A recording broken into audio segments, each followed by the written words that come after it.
भारत माता की, भारत माता की।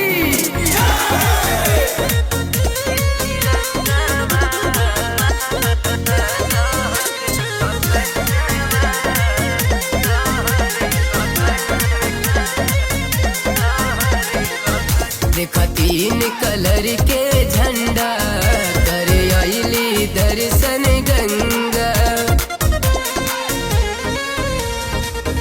देखा तीन कलर के झंडा कर आइली दर्शन गंगा।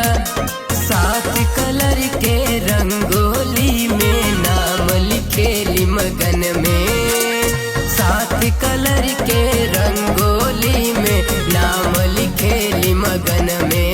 ई तिरंगा लहरे गगन में, ई तिरंगा लहरे गगन में, ई तिरंगा लहरे गगन में।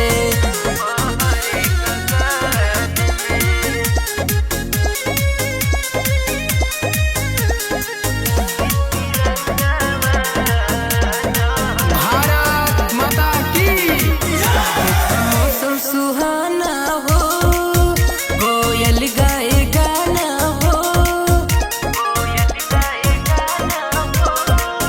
देखा मौसम सुहाना हो कोयल गाए गाना हो। आज हमनी के शुभ दिन हो। लहरा तिरंगा प्यारा तू ही हो। चांद के जैसन चमके चक्र बीच है अपना भवन में। चांद के जैसन चमके चक्र बीच है अपना भवन में।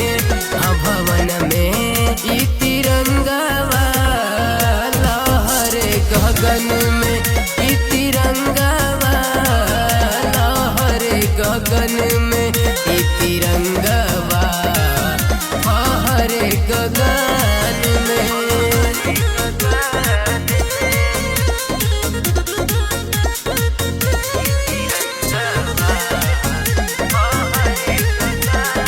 भारत माता की, हमनी के शान हवे, देश के पहचान हवे।